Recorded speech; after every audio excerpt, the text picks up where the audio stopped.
nachos, amigos, and welcome to Record Breakers, a music podcast where we're friends gather together to share music with each other, an album at a time, like a little book club for music.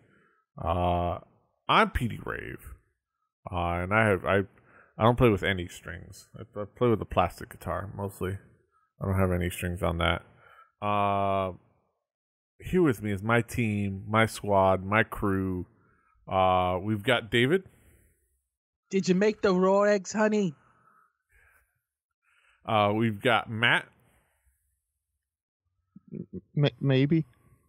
And we've got Brett. Hey, I know how to do this, but I don't know. Yeah, there's musicians, guitarists out there trying to get jobs, and there's fellas out here playing two of them at once. Like, what are we gonna do? What are we gonna do? He's probably getting paid double scale. I mean, I would hope. Getting paid by the pickup. That being said, we're here to talk about music, talk about an album. The provider of the album this week, as it is his turn, is Matt. Matt, what do you got for this week? I brought the album Music by Charlie Hunter and Lucy Woodward. Charlie Hunter plays this insane guitar.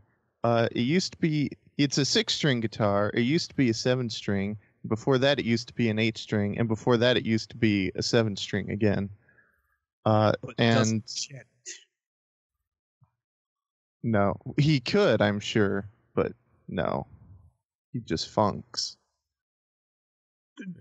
Like the tension on that thing, like the mechanics of doing the and tuning it up. Like he keeps tuning it higher and higher as the longer.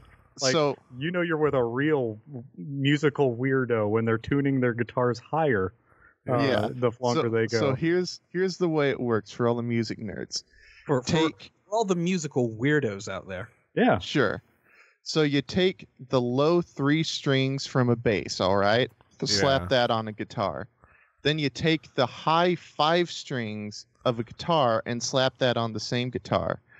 And because that tension's just would be way too wacky, you fan the frets, all right? We're good so far. And that was the 8-string configuration. Then you decide, I don't like playing on the runway from DFW Airport, so I'm going to take this high E string off. And that's your 7-string. And then at some point, you tune it up a minor third to get a little more tension on those low strings, the bass strings. And then you're like, this is still too big, so I'm just going to take this new high string off as well. So then you have a tuning of G, C, F, C, F, B flat. Get a second guitar player. but there are things that you can do with that I had never heard before. Yeah. And then you run the bass strings to a separate amp from the guitar strings. Yeah. Yes.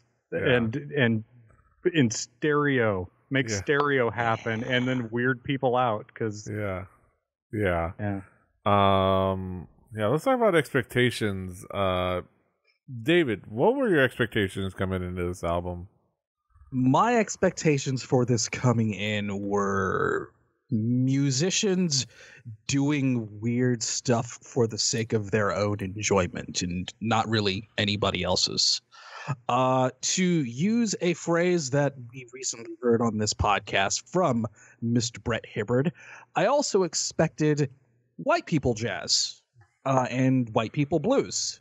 Now, that is not a bad thing by any stretch of the imagination. White people jazz and white people blues. Again, Brett's term, not mine. Calm down, Internet. Brett said it, not me. It can be enjoyable. So I was going in interested. Mm-hmm. Brett, what were your expectations coming into this album? I had no idea who. By name, I did not know anybody involved in this. But when I did a Google search and then I saw I'm sure somewhere along the way I've talked about weird instruments. and a YouTube video has been sent my way, and I've seen some of this because it had a familiarity, but like I hadn't dug deep into this. And from my memory, it probably was so long ago that this is a completely different thing mechanically that I would be able to. So I went, after a couple of listens to this album, I went down a deep rabbit hole. But no, like from the start, I didn't know exactly what we were going to get other than the very, very brief description. Because like the name doesn't really tell you that much. Yeah. Because I wasn't aware of old ragtime songs that this album was named after either. So like, I was not sure what I would get from. And let me say the name properly. Music. But you have to do it really quickly. Exactly. Music. There we go. Yes. Exactly. I wasn't sure what to expect, but I got a feeling from looking at a couple of cursory things and some information on the artists that we were looking at some blues and some wankery, guitar wankery, but who knows? We don't know. Let's talk about what we did get though. Matt, how would you describe this album musically? I find this to have an amazing groove. Just really funky bass line that you would not, if you didn't know, you wouldn't realize that this is a separate bass and guitar player, I think. And vocal wise, also excellent, just soulful, smoky, on-point vocals. Just always hitting those notes and making you feel it. And also, if you want a good example of guitar player face, find some video of Charlie Hunter. Because Brett has some various descriptions. I think I would describe Charlie Hunter's guitar player face as trying to bite off a big chunk of beef jerky. Oh yeah. Yes. There you go. I can get behind that. Also, John Mayer is a huge fan of Charlie Hunter. Oh well. I can imagine. Yeah, that sounds about right. Sounds about right. David, how would you describe this album musically? I would describe this album as a extended jam session where they find a groove and they stay there for the entire time. Your mileage may vary on how much you enjoy staying in that one groove the entire time. Mm-hmm. Brett, how would you describe this album musically? I mean, it's very, very funky. The right hand technique of Charlie Hunter's is impressive. I read that he was inspired by Joe Pass and Tuck Andrus. I'm less familiar with Tuck, but I know he's a slap guitarist, which is a thing. I'm much more familiar with Joe Pass, who does a lot of he plays a lot like I used to try to play, but a little bit more flowery, where he would play the melody and play a lot of times he would play the entire progression once through with some little flair, and then the rest of the band would pick up. But he also did a lot of work with singers like Ella Fitzgerald and stuff, where you have to, if you're going to do those things, you have to play for the sake of the song's quality instead of boodle deedle doing your skill over the top of the singer. That is a thing that you can put a virtuoso guitarist and a singer together and they won't make good music together because they're fighting for space. And you have to show your skills in a very tight way. And I think that kind of happened here, especially with the way that this is played, with the bass lines being, major parts of these songs. Also, I'm always a fan of the octave slide. Everybody's favorite. But I don't even. I have to think about how that would even go there. But yeah, the vocals are I would call them slightly fried bluesy soul vocals that have a tinge of Western, but not overly. It's definitely, you're like, oh, I know what continent that's from. The percussion and drums on this album is better than it needs to be, because I've heard a lot of wind up and let them go blues drummers in my life that just that don't do anything. They're not going to wake up for a 12 bar. There was some stuff that I heard, well, that's some effort, and it adds to, it strays away from straight up blues or soul and sort of has much more of a jazzy feel to the drums. But I ain't no drummer, but that's yeah. Those sticks were moving in ways I couldn't do it. Yeah, I mean you get a lot of virtuosity on this, and it's done well, and it's fun, and the groove does kind of stay in a particular place. It's playing classics and standards, as a somebody who really wants to do that. I think mostly classics, right? It's like, but it does it well. And they're fun to listen to. They're fun to kind of like groove into. It does kind of like stay in a zone. But I didn't mind it. I didn't mind the zone. But like, musically, it does like the blues thing. It's yes, the blues thing is a thing. Yeah. It does. It's does the blues thing. It does the blues thing. Yeah, that's the problem with the blues thing sometimes. Yeah, it's the blues thing. You got to add something to it. You got to throw those bell peppers in. This album definitely does the blues thing. I'm not so sure it played the blues. Yeah, which is definitely ununderstandable. It is very much like, this is a blues student. Somebody who learned the blues, an apprentice of the blues, as fantastically talented as he is on a technical level. But I don't mind it. It does it well, and it's fun to listen to. You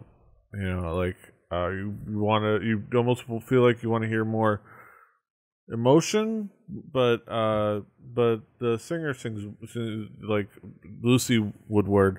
Is really fantastic at kind of like putting that performance together as being pretty tight, and they seem to enjoy what they do, and I think that shines through, and like how well they work together, just jamming out. Let's talk about some of the key tracks. Matt, what would be some of the key tracks to zero in on? Please Don't Let Me Be Misunderstood. There's just this little bit of rhythm play at the end of the chorus that I always enjoy, where it's not quite where you would usually expect it to go, which I think is kind of indicative of the quality of the drumming. Or, I'm not a drummer, I'm a percussionist, as our drummer tells me. It's like, okay, sure. Okay, drummer. Yeah. Wishing Well. What a terrible take. I know. Wishing Well. So are the other two guys that slap things on Slipknot. I mean, exactly. Yeah, Phil Collins, percussionist. Yeah. You don't own a timpani. Shut up. That's right. I want to see three gongs. Okay, to be fair, my drummer may. I know he owns a steel drum. Yeah. I think he rents a timpani because those things are expensive. Wishing Well. Okay, drummer. It's This song, I think, is a good example of the interplay between the guitar and the bass, and kind of the independence where the whole album, the guitar it's simpler than you would expect for if it was just a guitar player, and this song is no exception, but it does still manage to sound like two different musicians who are just really locking in with each other and playing their own thing. Angel Eyes, I like this song because there's just enough harmonic tension that kind of entices me. Well, they'll just hit a chord and it'll just hang for a minute and let you sit there in just that little bit of uncomfortableness, and then they'll resolve it. And then they'll do it again, and it happens again. Combined with Lucy's vocals, it's just really nice. And lastly, You've Been a Good Old Wagon. I don't know. I just like this song. It's just this nice, slow, kind of bluesy thing. The nice thing about all of these songs is that they're all well-written songs. And so they have some amount of chordal complexity that lets me at least latch on to it a little more, even if I don't notice it at first. Yeah. David, what would be some of the key tracks for you to zero in on? The 7th track, Be My Husband. I really appreciated Lucy Woodward's voice on this song. I really think that this was the standout track for her. Also, the rendition of Wishing Well kind of caught me off guard because I'm so used to hearing this song performed and played in a very specific way. Can't say that this rendition of it was my favorite, but it's something that at least deserves to be heard because of how different their interpretation of it was than what you might expect. Brett, what would be some of the key tracks for you? Can't Let Go was, the very funky guitar going on. It's just old-fashioned blues, but done in a way that I've never heard someone do before. It's like, it's the drums are also really impressive. Please Don't Let Me Be Misunderstood is a track that the solo was impressive to me. I also wanted to bring up music because I wasn't aware of this song before, and it led me to the Teresa Brewer version that is ragtime, and it features what I believe are spoons used in a musical manner, and it makes me a very happy man to think of a spoon man going to town, or possibly somebody wearing clogs. I don't know, but it's on the recording, and it's a completely different song when you speed it up into ragtime form. But I'm glad. I want to hear that version of that song. I mean, I just think like Joanne Castle level, like hammer on a piano, fun time on all of these songs now. Like just interchangeable music genres. Like just go backwards. I want to ragtime up some blues songs, but some of you out there are probably thinking it. Don't ragtime up Wishing Well. Don't do it. Ragtime up like Hall & Oates, that kind of white people blues. Yeah. Not Wishing Well. Don't do it. Don't do it. No. I wasn't going to. But like on all of these tracks, you didn't have this. Doesn't have like those. None of these tracks like they're blues songs, and they're like some songs that like lean more on soul. Like as the like when the vocals do things in different songs. But like for the whole time through all of these songs, the guitar, the low end sounds similar to the low end, and the guitar they sound very much not like blues, like a blues band. Like if you went to the Slippery Noodle on a Friday night and you're like stuck your ear in, like you would not hear some of this stuff. So it's kind of weird. Like when you were hearing it, like I had to shut off my brain a little bit, trying to be like, why is these are two very simple. This is a simple song, but then I have to be like, oh, these are two parts being played at the same time.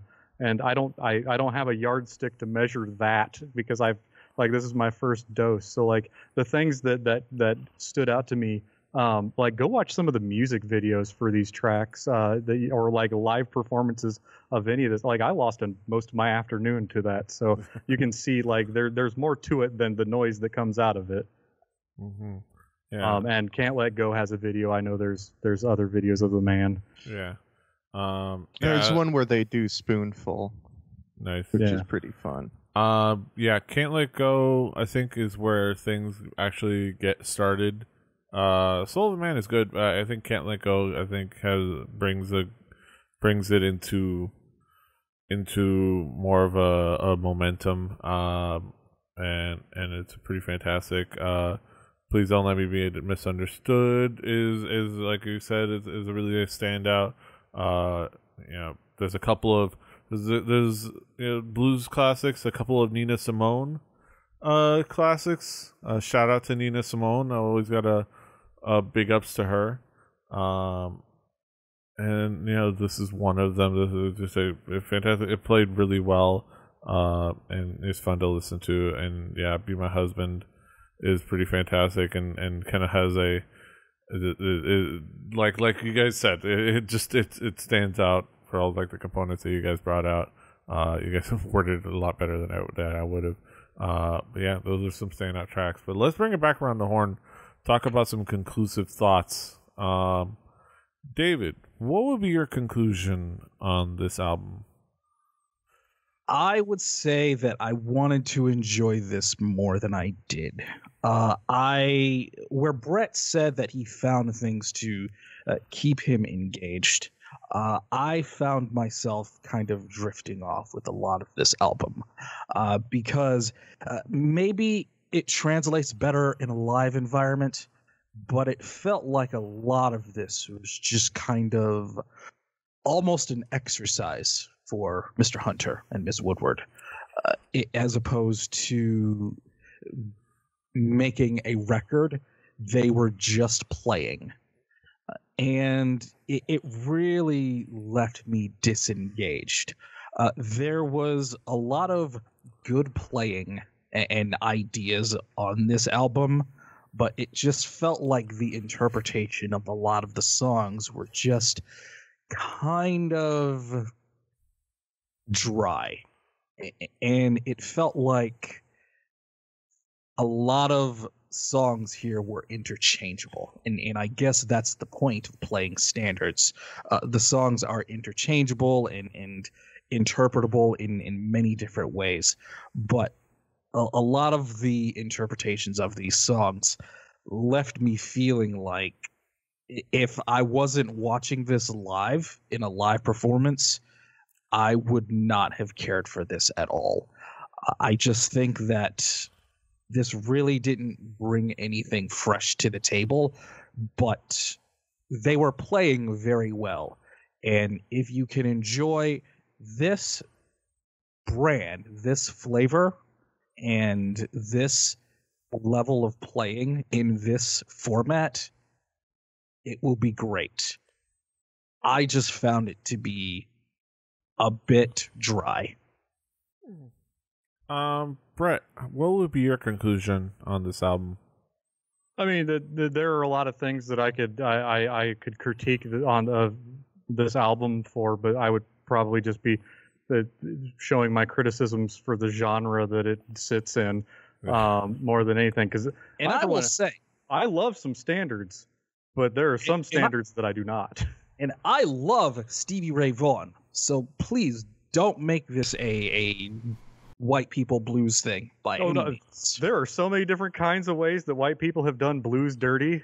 So like that's hard to. That is a multifaceted genre.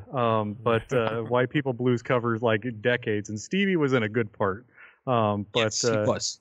There were other times that were like, what the hell was Rick Astley doing? Like, come on. No, this is neat. This is a neat thing. I totally agree that this would stand out way more if I was watching it live. Like this is a performance that goes along whether you're watching or not. Like the fact that the gymnastics that have to go on to be able to play and to think and to play music on an instrument that really doesn't exist except for in your hands. it's neat. Like it's a neat thing. I'm always chasing like new experiences, because as you get older, you stop having those like blow your mind things. Sometimes it takes seeing a picture of a baseball stadium opened like a lid to look like a grill to spark joy in your life. For some, it can be a guitar that's in weird thing.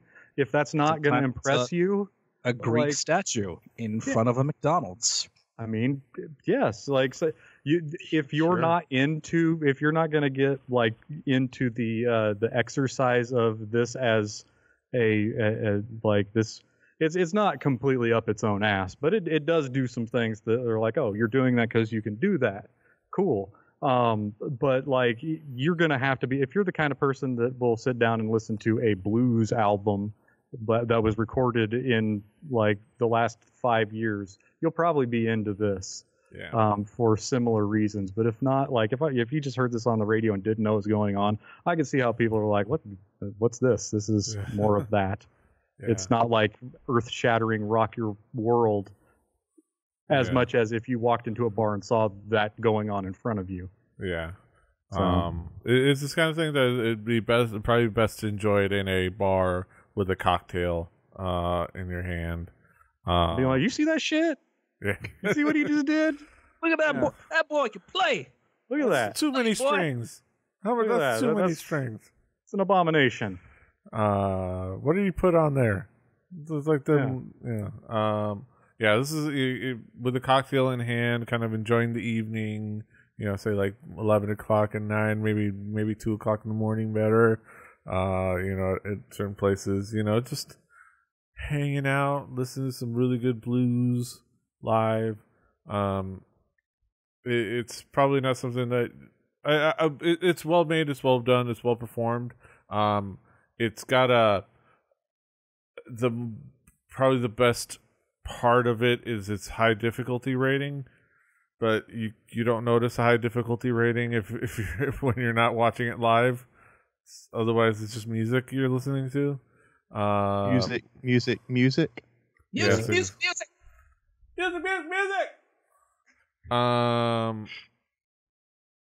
Otherwise it's just that, and it still does cool things that you probably wouldn't be able to do otherwise for a setup. But I don't know if it necessarily like it stands out as anything other than like, hey, this guy does blues good. That band pays one less member. Yes. The split's so much better. Yeah. Dude, are you that much of a problem that you can't hire a second guitar player? Musicians, I have known so many musicians that don't get paid gas money. Like they don't make up for driving that Econo line across town. Yeah. So like, I believe screw that bassist. I believe there's a like hard-hitting, a very in-depth song about it by Paul and Storm called "Opening Band." Yes, I believe, as the saying goes, a musician is somebody who puts $5,000 worth of gear into a $500 car to drive 50 miles to get paid $50. Yep, if that. Yeah, $50 if you're lucky. And what you get in return is like hearing damage, and you turn into like an old man who owns a sitar. Yeah. And like some of us have to live that life. I sorry. mean, sitars are great though. Yeah, there are worse things than being an old man who owns a sitar. Yeah. If you're an old man with a sitar, you're gonna love this album. Like I'm telling you. Yeah, you will. Like Paul and Storm said, you get sometimes you get $50 and half price on the cheese fries and free Miller Lite on draft. That's right. But yeah, it's good. I think it won't be anything groundbreaking, and there's a lot of blues records out there, but it's got a high difficulty rating, like I said, so that's cool. So extra points. There aren't two of these going out to you. Like there's not like you can't go to the store and find a garden variety setup like this very often. Yeah. So, Matt, last but not least, what is your conclusion on this album? I think this is great music, even if you don't know what's going on with the crazy guitar thing. I mean, that said, I first heard this album knowing that that's what was going on, so I can't say for certain, but I can enjoy it as a thing to listen to. And then once you realize that the guitar player and the bass player are the same person, to me it just becomes impressive. And his earlier stuff is more straight ahead jazz. If you can bring yourself to listen to more of him, maybe check out some of his earlier stuff. Like he does a jazz version with some horns of "Come As You Are," Nice. and some you Now, see. see, that's interesting. Yeah, there's a video of him doing it, and the presenter asks him, "Did you write this?" He's like, "No, Kurt Cobain wrote it." Yeah. But yeah, I think it's a good album worth listening to. Mm-hmm. Yeah, those are our thoughts on music. Charlie Hunter and Lucy Woodward, who I almost typed as hardwood when I was about to type the tweet when announcing that we were live. It's like Lucy. Wow, Hardwood. Let me check. Oh, Woodward. FTR. She's got a good jump shot. Yes. FTR. Hashtag FTR. Yeah. So the good stuff. Those are our thoughts on them. Now we get to the main event of the evening, the moment we've all been waiting for. Our haiku reviews. Let's get down to the nitty gritty. Haiku numero Get down uno. to the nitty gritty, PD Ray. Yeah. Both the nitty and the gritty. Exactly. Haiku numero is there a dirt uno. band involved? Is there an orange thing that skates? Yeah. David, what is your haiku? Playing some old tunes. Feels a bit hollow and stale. Kind of drifted off. Mm-hmm. Brett, what is your haiku? Funky and bluesy. That weird guitar is real neat. A good one of these. Mm-hmm. All right, my haiku. He drinks all the blues, and then he plucks all the strings, and then Lucy sings. And last but not least, Matt, what is your haiku? Smooth, smoky vocals with masterful guitar thing makes for a great time. Mm-hmm. Great time with some cocktails and you know, I was always gonna say a cigarette, but like I don't know, we're gonna have to a fake And cigarette, some candy fries. cigarette. Some fries. Cigar, maybe. A big old douche flute. Like, get your sub-ohm vapes on. Can I just have some fries instead? Yeah, I mean, fried. you yes, have you to can. hold it like a cigarette. You have to like.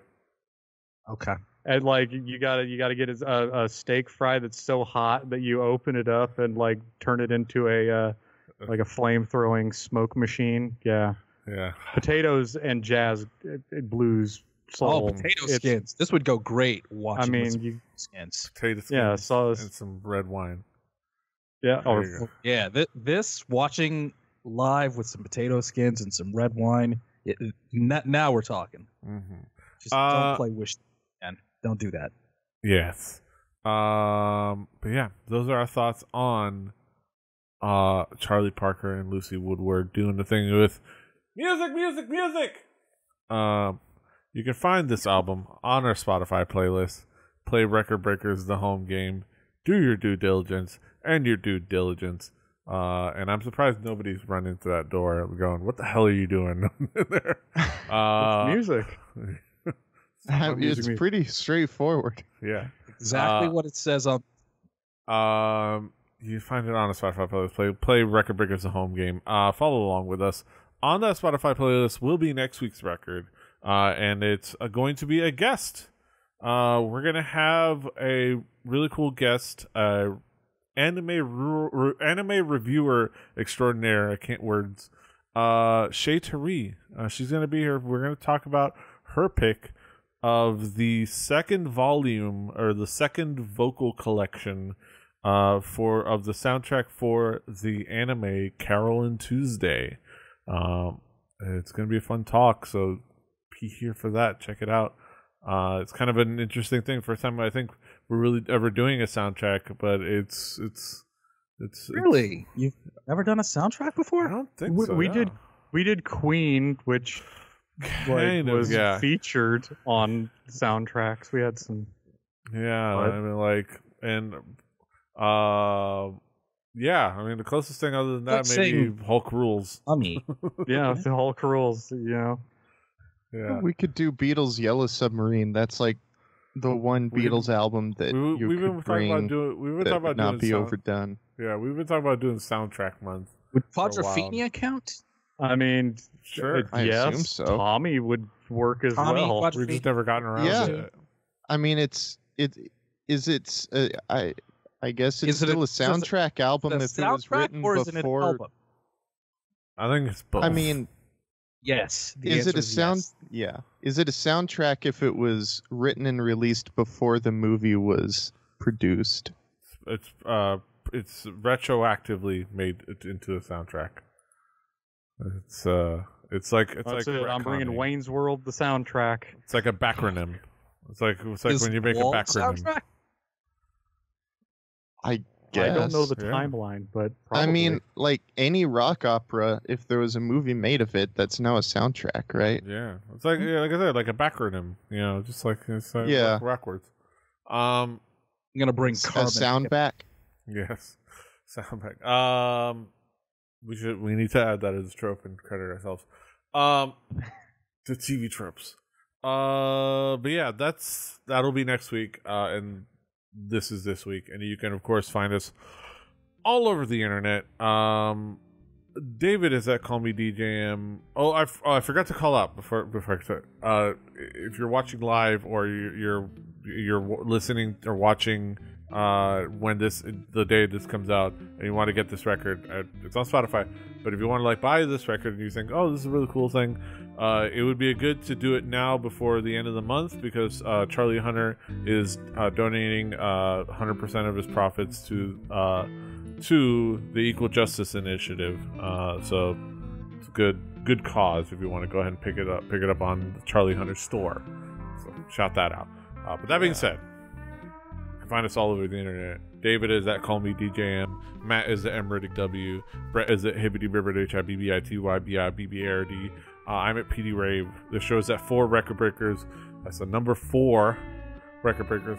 RecordBreakersPodcast.com. RecordBreakersPodcast@gmail.com. Rebelly.net for listening to other shows. Rebelly TV on YouTube and Twitch. Find us everywhere you find podcasts. Apple Podcasts, Google Podcasts, Spotify, SoundCloud. Just don't spam me about how my track is fire and you like my beats. This is a podcast episode. I mean, yeah, they are. If you do think the podcast is fire, then shut up, baby. I know. Sincerely, don't spam my SoundCloud. All you get reported. But yeah, like, share, subscribe, do all the things. Hit the bells, slap the walrus, spank the monkey. Pluck the pelican. Until next time, hasta los huevos. Toodaloo.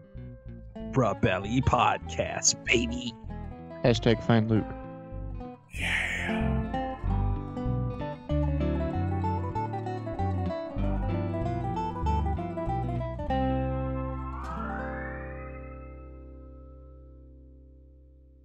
Diamond Club hopes you have enjoyed this program.